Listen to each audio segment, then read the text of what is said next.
Exactly. So we decided to do an event like that. And, I had come out of the corporate world. So when I think of events, I think, I have a certain vision of what that looks like. So I signed a huge contract with the Gaylord National, just an insane contract that I, was way because you had a budget back then to do stuff. Right.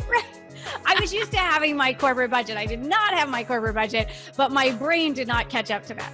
So so I signed this huge contract, and then I didn't really know how to sell that volume of conference registrations at that point in my life. I had never built that muscle. That awareness was not inside of me of how to do that, short of having a big corporate budget and prior event lists and things like that. So all the techniques I knew to fill events were not really the right techniques for that event.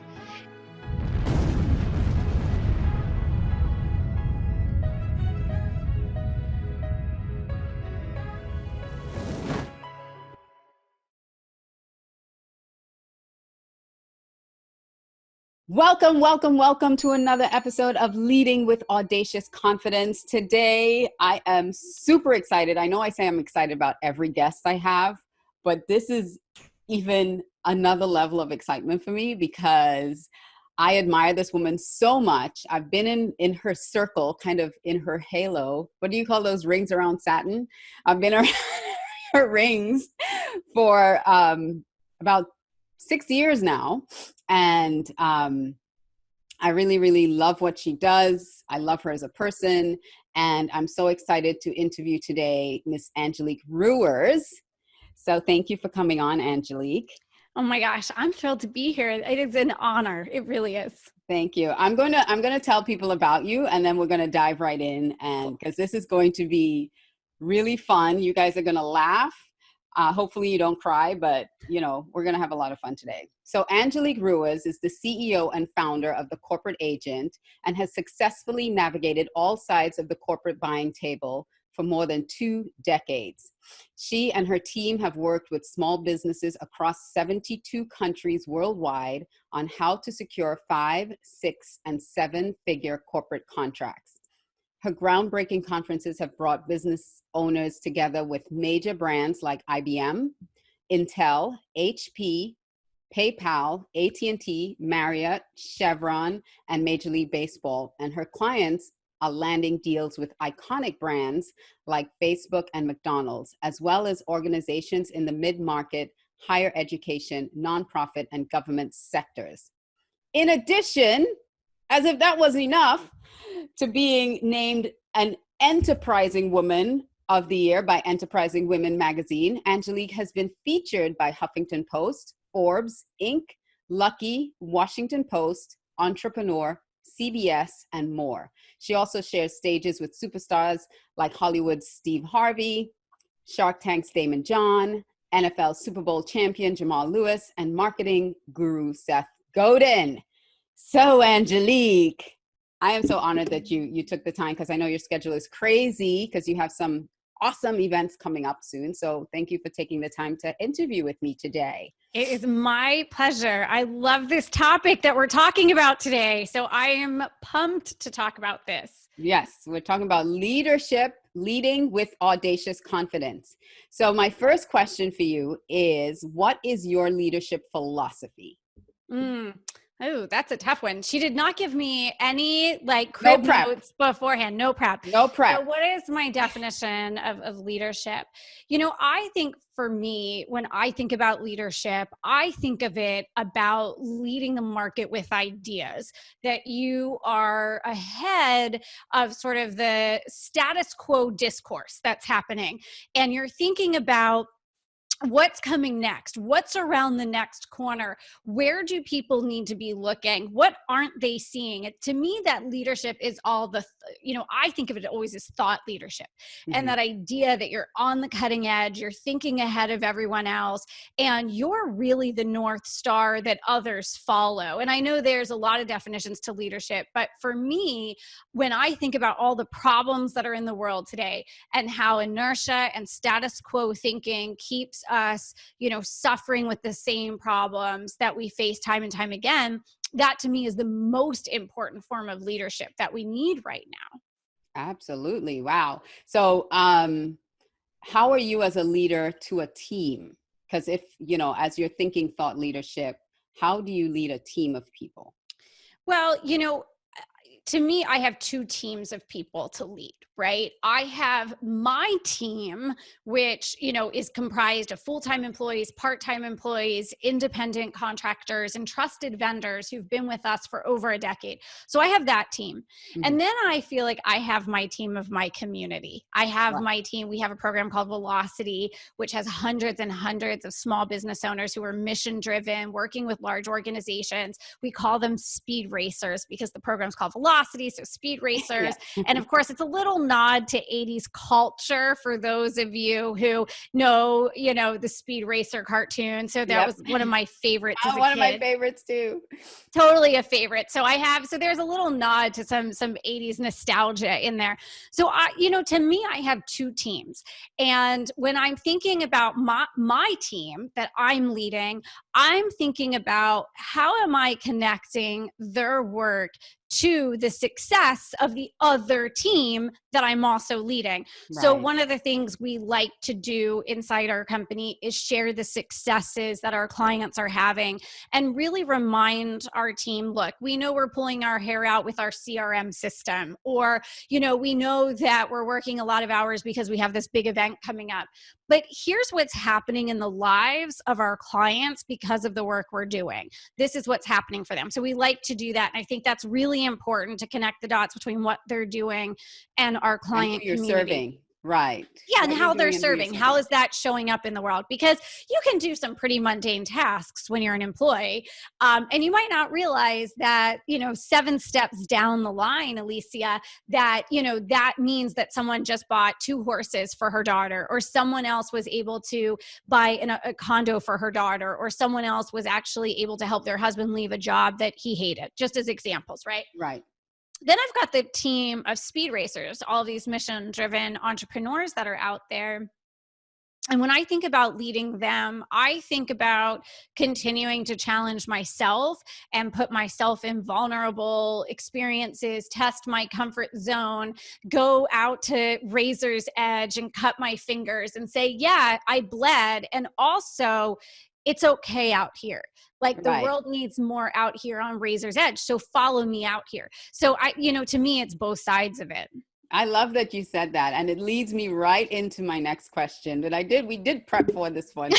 But, when I first met you, you were speaking on stage at a David Nagel conference and you talked about the triangles because you stepped out because you're talking about stepping out on razor's edge and you stepped out. Talk about a bold, audacious leader. I don't know if it was like the story was that you were doing the right thing or not. I think you were doing the right thing because according to you, you like to push the limits of what you can do, but your technique hadn't caught up to you. Yeah. That sounds about right. So tell us about that experience, because that's like one of the things that you really learned a huge lesson about your own confidence through. Yeah. So it was back in 2012.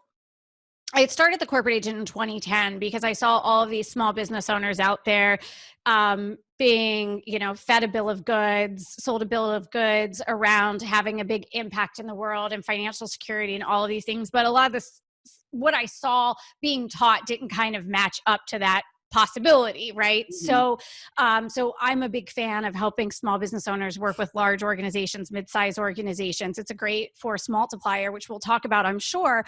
Yeah. But there was a big gap in the market. No one in 2010 was talking about selling to corporate for mission-driven, heart-centered, conscious entrepreneurs, whatever term you want to use.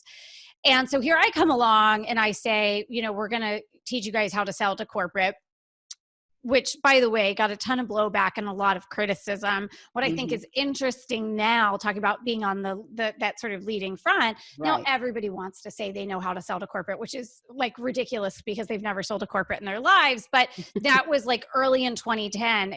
this really needed to be discussed. And there was also no big events out there that brought together small business owners with strategies to sell to corporate and corporate decision makers, except the nonprofits that are the certifying bodies for women-owned business owners, minority-owned business owners, LGBTQ plus owned business owners, veteran business owners. But you have to be in one of those buckets. Categories, right? Right. You have to be in a category. And then it's not like it's mixed together. So you would have veteran business owners over here, and you'd have women business owners over here, and you'd have minority business owners. So you have all these disparate events. And and none of them really focused on service providers. You know, most of those events are for vendors, suppliers who are selling paper clips, brake pads, right. you know, reams of paper, cleaning supplies, marketing and products. Coaching and services to help you grow your business from the inside. Exactly. Yeah. So we decided to do an event like that. And, you know, I had come out of the corporate world. So when I think of events, I think, you know, I have a certain vision of what that looks like. So I signed a huge contract with the Gaylord National, just an insane contract that I, you know, was way because you had a budget back then to do stuff. Right. I was used to having my corporate budget. I did not have my corporate budget, but my brain did not catch up to that. So yeah, so I signed this huge contract, and then I didn't really know how to sell that volume of conference registrations at that point in my life. I had never built that muscle. That awareness was not inside of me of how to do that, short of having a big corporate budget and prior event lists and things like that. So all the techniques I knew to fill events were not really the right techniques for that event. And so about 30 days before the room block closed, I had only filled 11% of my room block, and 7% was my own team and AV company. So that meant I had actually put in about, 4% of my room block. Of your own budget. Yeah. And so I had 30 days. I had 30 days to fill 675 room nights and a ballroom that could hold about 450 people. And I had to do it in 30 days. So talk about confidence. I was definitely lacking in confidence at that point, that was, something that I could possibly pull off. Yeah. Well, I couldn't even imagine even having the guts to sign that contract, let alone looking at it 30 days out and saying, oh, I have to fill this room. Wait, I have to fill this room block. Yeah. It was definitely a moment of sort of sheer terror. I think at that point in time, it still brings up a lot of my stomach starts, right. So, my husband had no idea that I had signed this contract. He had no idea. One of my favorite moments of that event actually came after the event. It was about 6 months after the event. And I was telling the story for the first time, and I was on stage at someone's event, and I was walking them through this story. And again, this ballroom can hold 450 to 500 people. Yeah. But I ended up I had to go to the hotel about 30 days before the event in order to do a walkthrough of the space and meet with the hotel and things like that. And the hotel was a good 90 minutes from where I lived. I was in Baltimore. The hotel was in Washington, D.C., and my husband worked in downtown Baltimore. So I said goodbye to him in the morning and headed down to Washington, D.C. for the meeting. And when I arrived and I was meeting with the CSM, the conference services manager, she said, well, we can go see the ballroom, but there's another company that's in the ballroom right now. Constellation Energy is in the ballroom. And I said, I'm sorry, what? And that was where my husband works. My husband worked for Constellation Energy, and they were having a meeting in that ballroom. And I realized suddenly my husband was at the hotel that I was at. What were the chances? This was a hotel very far from Baltimore. So what are the chances that my husband's at the same hotel and he still doesn't know that you're panic stricken? No idea. He knows nothing of what's going on. So she's like, let's go up there because I think they're on break for lunch. Nobody's in there. So let's go into the ballroom while it's empty and you can see it. So we go into the ballroom to start talking about seating. And as we walk into the ballroom, there's one person left in that ballroom, and it was my husband. I mean, the universe has a sick sense of humor. So I'm standing there and he's like, what are you doing here? And the CSM, of course, does not know that my husband knows nothing about, what this problem that I have, this huge $300,000 problem that I have. And she's like, oh, well, this is where Angelique's event's going to be. And just the color, Alicia, drained out of his face. And he looked at me and he said, I thought you were having a small workshop. And of course, we're standing in this 500-person ballroom. Oh, he wanted to kill me.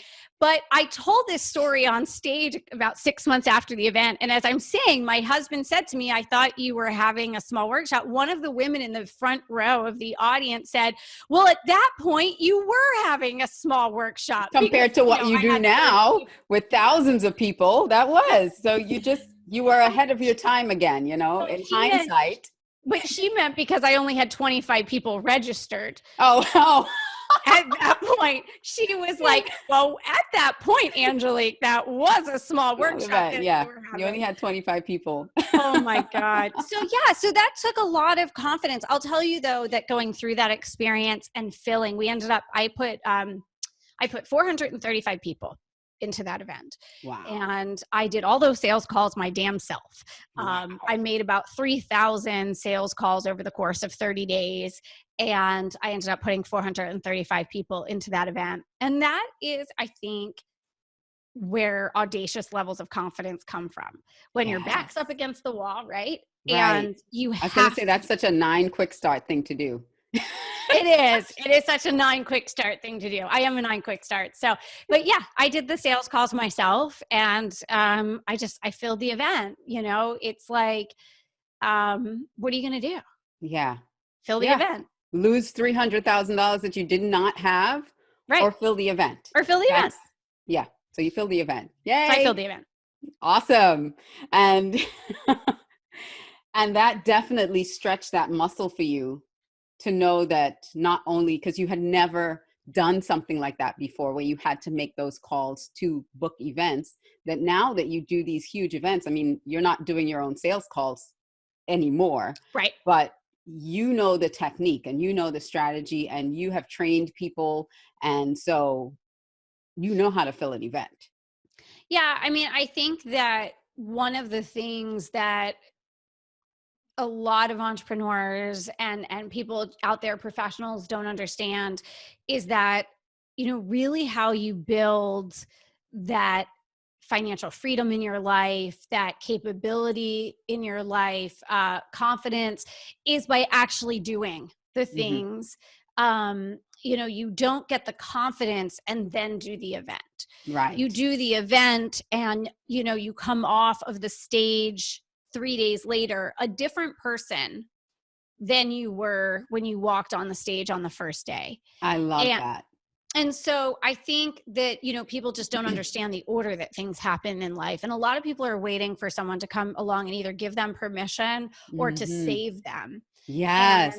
And, you're not going to be saved and no one's going to give you nobody permission. was coming to save you. Oh no, nobody was coming to save me. No. Even your mentor, you called, is like, I don't know what I just did. He's like, well, you got to fix it.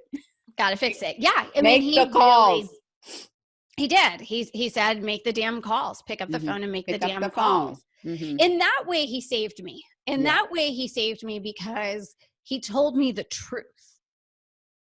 And he held me to account. And I think that is how we can save one another, is by giving each other the truth and holding your feet to the fire.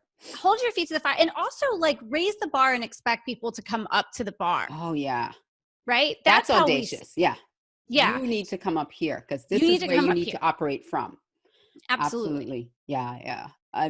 So there's another quick story before I move on that you were talking about before. Now, people don't know this, but I am your makeup artist for some Yes. events and some Yes. things that you do. I do your hair and makeup. The best. Yeah, thank you. The best. But for this particular time, I did not do your event. So as we're talking about confidence, there was an incident you attended. That, well, not an incident. There was an opportunity for you to go on television. Yeah. And I was not your makeup artist at the time. No, this was before we met. I was still in Baltimore. So this was probably 7 years ago. So it was probably the year before I met you.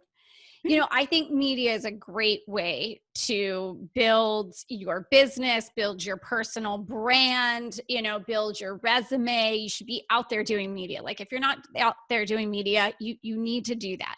As a small business. Yeah. Yeah. I mean, yeah, you have to use the media, you know, to get credibility, the visibility, but also just the experience of doing it is, again, it gives you a different level of confidence. Yes. But I came out of PR. My part of my professional career when I had a job, you know, I led PR, communications, financial communications. So I was used to doing media interviews, but I hadn't done TV in quite a while. And mostly I did print, Associated Press, Reuters, Dow Jones, things like that. So I hired a PR firm in Washington, D.C. because I was in Baltimore to help get me some press.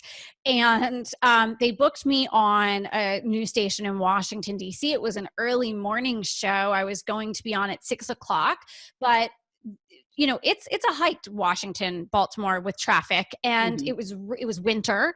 It was raining cats and dogs. And I'm leaving my house at like 4:30 in the morning so that I'm at the studio by 5:45 so I can go on at 6. I mean, this is a super early morning. And I figured, you know what, let me just get there. I'll finish my makeup in the car and then I'll go inside. So I got there and I ended up doing my makeup in the dark with it raining, and I was late because I got lost of where to go, and it was a nightmare. I walk into the studio. My PR person doesn't show up. She sends an assistant who's really not helpful at all.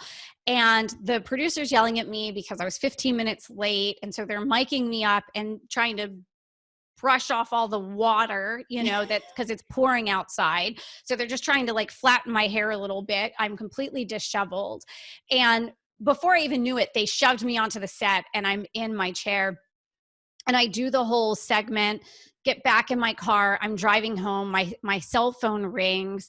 It's my PR person who did not meet me at the studio, who sent the assistant. And she's like, so Angelique, how do you think that went? How do you think that went? And the tone of the way she said, how do you think something was wrong? Yeah. So at this point, you know, I'm on 95. It's raining. I've been up since 3 in the morning. And I'm like, well, I have thought it went well. Until you called me. She's like, well, who did your makeup? And I'm like, I did my makeup. And she goes, where did you do it? I'm like, in my car. She's like, oh boy. I'm pretty certain, Angelique, that you put eyeshadow on your cheeks instead of blush. So I had these like ridiculous purple cheeks. I mean, it's just absurd. It's absurd what I looked like. And it's also absurd, by the way, you guys, that no one said a thing. And no one's like, oh my God, what's on your face? Like, right, nobody. No one said a thing. And I kept noticing the way that the newscaster was looking at me, and I didn't know that I had big purple cheeks. So yeah, I mean, you know, look, when you're putting yourself out there and you're running around all the time and you're just, you know, you're in the grind of building a business, you're going to have some stuff happen. Yeah. And you're going to look foolish every now and then. It's going to happen. You know, I think I was upset for a day. Now I think it's hilarious. I mean, who goes on TV with eyeshadow on on their cheeks? I did right here. Me. Yeah, you did. Well, just so everyone knows, Angelique is probably one of my only clients left because I don't really do that anymore, only for very, very special people, and Angelique for sure. And I'm clearly special because I put eyeshadow on my cheeks. You're special. So we use air quotes. air quotes so that you're special. I'm special. So Alicia is performing a public service by not letting me do that again. Yeah, I mean, stuff happens. I think it does help to have a little bit of confidence though, so you can laugh at and yourself. a sense of humor after. Yeah. Oh yeah, you have to have a sense of humor. Absolutely. So tell me why are corporate clients, why are corporate clients the ultimate force multiplier for small business owners and those who are self-employed? This is, this is my baby, right? Teaching small business owners to win corporate clients of all sizes, mid-markets, big, small enterprises, universities, et cetera. But it is a huge force multiplier. The first way to look at it is if you had a swimming pool. If you had a swimming pool and you were going to fill up that swimming pool, are you going to go soup spoon by soup spoon of water running back and forth from the kitchen sink out to the swimming pool with one, teaspoon or soup spoon of water? Are you going to get a bucket, like a little sand bucket, and do one bucket of water at a time? Or are you going to just call the water company that brings like the big swimming pool amount of water in a tanker truck, and they're going to back it up to your pool and they're going to fill it with all that water?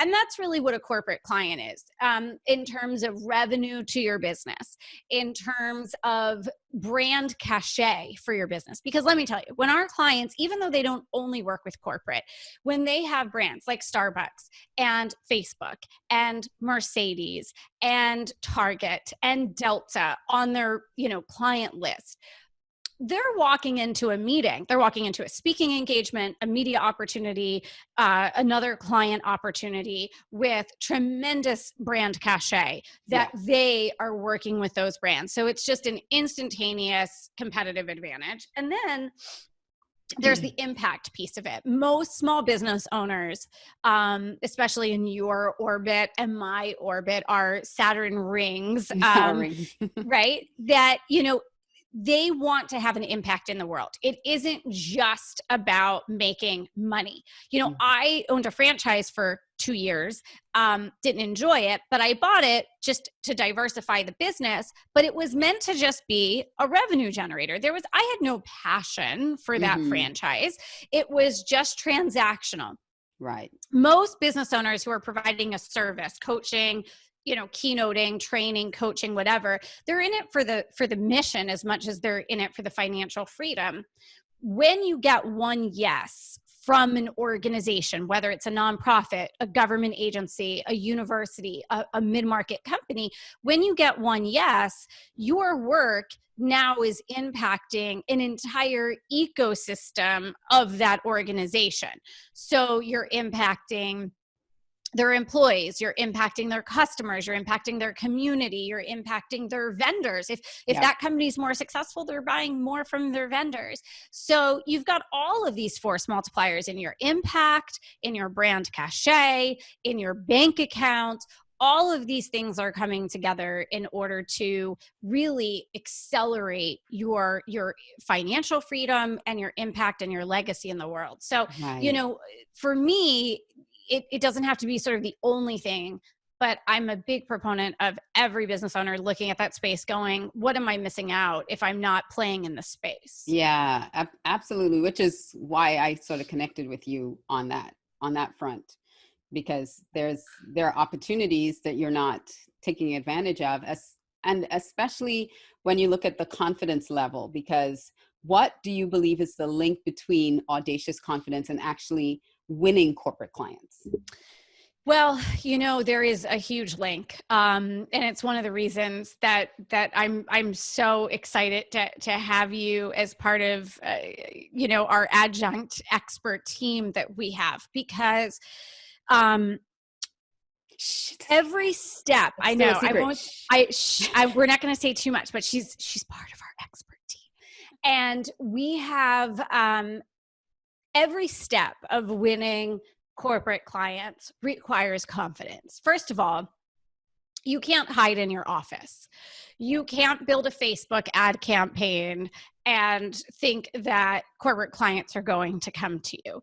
They buy from the experts who have line of sight with them. Mm-hmm. So whether that's you hosting executive roundtables, or you doing a webinar, or you speaking at an event, or what have you, you need confidence to be visible, to actually be seen by these organizations. If you're hiding behind social media, you're hiding behind, your busy inbox every day, they're not going to find you.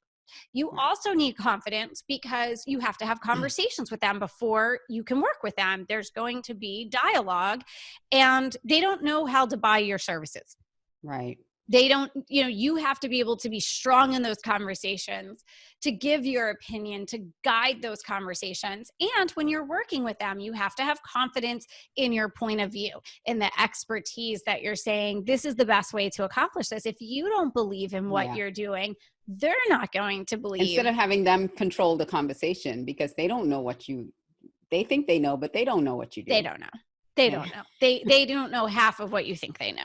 So you have to be able to hold your own in those conversations, and you have to be able to hold your own when you're working with those conversations. So in those clients through, whether you're coaching conversations, training conversations, if you're brought in to do a half-day workshop with a company, whether it's on Zoom in our pandemic world, you're going to get pushback every now and then from someone who questions you. Well, why is that the right answer? Why should we do it that way? And you have to have confidence and your expertise to back up those responses. So but honestly, I think that's also true for all target markets. Clients are drawn to people who are confident because they're hiring you because they don't know what the answer is. Right. They're hiring you to supply the answer, to help navigate them through. And if they don't have confidence in you because you're not showing confidence, then the whole sale falls apart. Yeah. About 2 years ago, we did an event in another state, and I called a PR firm in that state, a small firm. It was a woman-owned firm. I love to support women-owned business owners. And I scheduled a call thinking they could do our local PR in that city for us prior to our event. And I got on the phone with the two co-owners of this agency. I really liked their website. I liked their portfolio. I was very impressed by the media coverage that they had gotten for these other brands. So we get on the phone, and the very first thing that they said as we were kicking off the conversation was, So how do you want to work this call today? Do you want to just kind of tell us about your event a little bit, or we could just tell you about some of the things we've already done and give you an example of some of our packages, and then you could ask us questions. Which way do you want to go with it? That's not a very confident first impression. Right. What do you, I don't know. I'm coming to you. I'm coming to you. I have to figure out how you should have your sales call. And that, I think, is an example of a lack of confidence. They were clarity and confidence. I think kind of that was like a twofer of clarity and confidence. Yeah. And so what are some of the big mistakes that you see small business owners making then? Because you've been in this space for over 10 years, over a decade of helping small businesses with corporate. What are some of those mistakes that they make? One is just overlooking the space, making preconceived notions about what companies buy or don't buy, or just because you didn't like working inside of a company, 12 years ago, that you wouldn't like having, them as a client, for example, or a company like them as a client. So I think just overlooking this massive force multiplier opportunity. The second is trying to apply marketing and sales strategies that were not designed to work with these kinds of organizations, even companies with 150 employees, trying to take this sort of online marketing space techniques and thinking that you can somehow tweak them and they're going to work over in the corporate space. Especially if you're used to working with other entrepreneurs in that space and other coaches, and now you're trying to use that same technique. Right. That was like you trying to sell seats into an event and you'd never That's done right. that before. That's right. And I was taking the corporate style of doing it. It's like, oh, wait, this is a different buying decision for the small business owner than it is for that corporate decision maker who's going to a conference. And so you can't take, one market's sort of, and I'm not saying that there isn't a space for content marketing with corporate. I'm just saying that the entire philosophy, the goals of what you're trying to accomplish, the way that one marketing strategy locks into another marketing strategy is entirely different than when you're working with small business owners. And a great example, just as a for instance, is we'll see people who get an opportunity to speak at, let's say, an industry association conference in front of 100 companies, people from 100 different companies are in the audience, and they will try to give away a free discovery session to the audience, something that you see all the time in the small business owner space. And that doesn't work at all in the corporate space. It's like the worst possible thing that you can do. You're completely setting yourself up for failure. And that's an example of, you can't take that strategy and then move it over to the corporate world. One was created for one audience and there was a very good reason for it. Corporate is making decisions in a completely different way. So that's an example of things. So that would be really the two big mistakes. I think one is just overlooking the opportunity, and then the other is not getting the right strategies. My mom was a single mom, and we learned to be very resourceful, but sometimes it got us into trouble.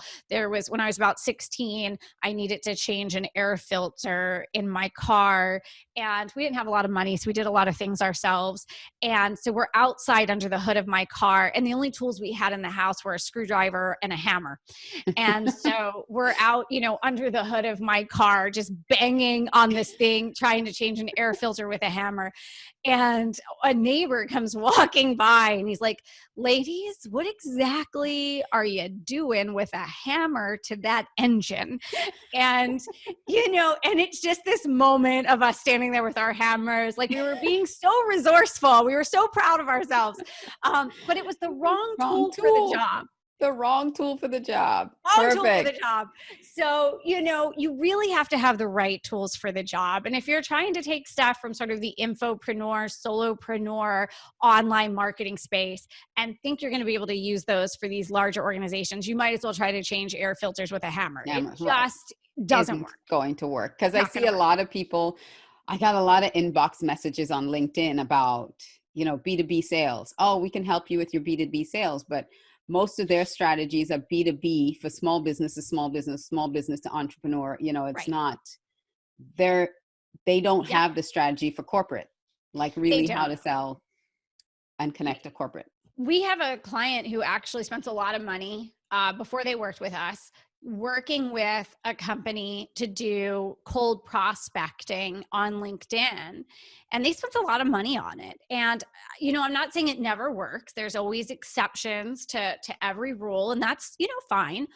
The problem is that when you approach a company from the wrong way, from the get-go, you've immediately anchored that sort of impression of who you are, how you're going to approach things. It's very difficult to recover from that.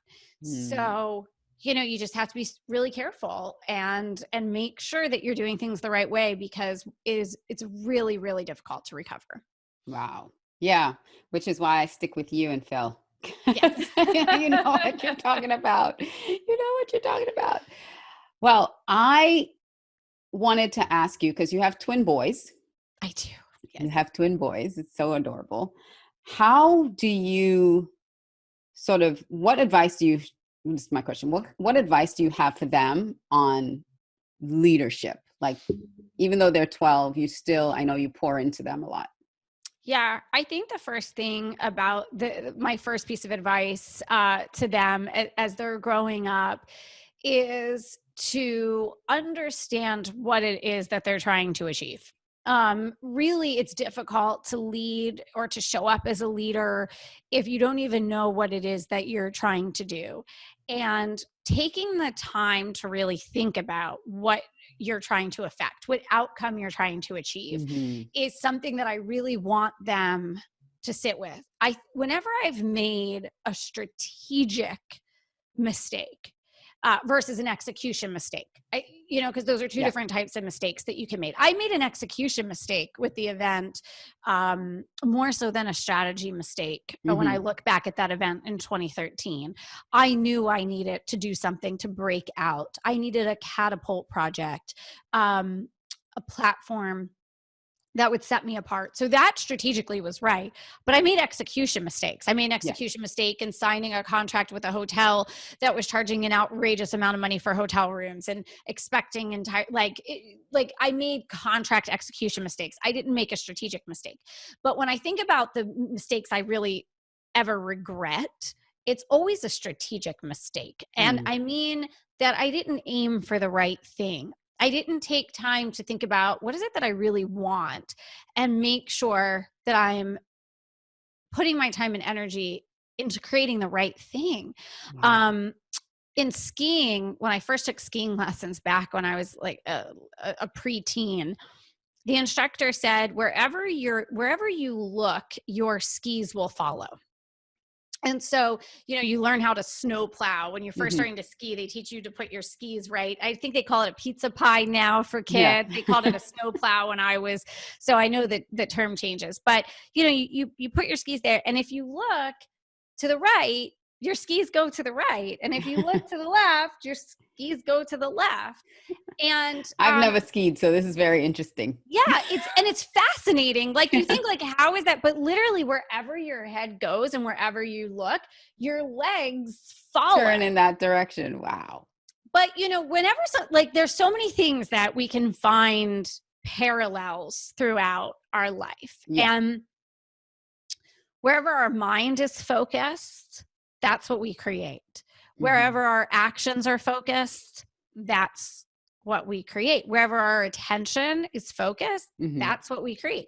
So whenever I'm focused on the wrong thing, then I don't really create what it was. So I really want them from a leadership perspective to be thinking about, what are we trying to accomplish? Like, let's just start with what's trying to be accomplished here. And make sure you're aiming at the right damn thing. Target, right. Yeah, if you're aiming at the wrong target, well, my grandmother used to always say, careful what you wish for. And I think a lot of us aren't careful in what we're manifesting. We're not careful in what we're creating. We're just going, and we're not being thoughtful. So that would be my biggest leadership lesson to them. That's excellent. And how do you build their confidence? Because I know your boys are very different. They're twins, but they're very different. Oh, they're so different. And one of my sons is actually quite confident. My other son is not confident. And it's really fascinating to watch. And it's not. Well, they have different personalities for sure. They do. But my one son cares what everyone else thinks. And he's the one who lacks confidence. My other son is in his own damn world and he has all the confidence in the world. And it's been like that for about 5 or 6 years. So, when I think about that, I'm trying not to bring my one son's confidence down because he has it. And I don't want to ever say or do anything that makes him question that. My other son, who's always worried about what everyone else is thinking, I am on a daily basis trying to get him to focus on what makes him happy and what does he want, and try to find that inside of him. And that's the biggest mindset that I ever learned, was that when we're looking for approval from everyone, and validation from everybody else. Yep. And we're born with confidence. It's the world that takes our confidence away. But then we look to the world to give it back to us. And that's where we make the mistake. It's really an illusion, right? So we're born with that confidence. We have all the confidence in the world, running around little naked babies everywhere, right?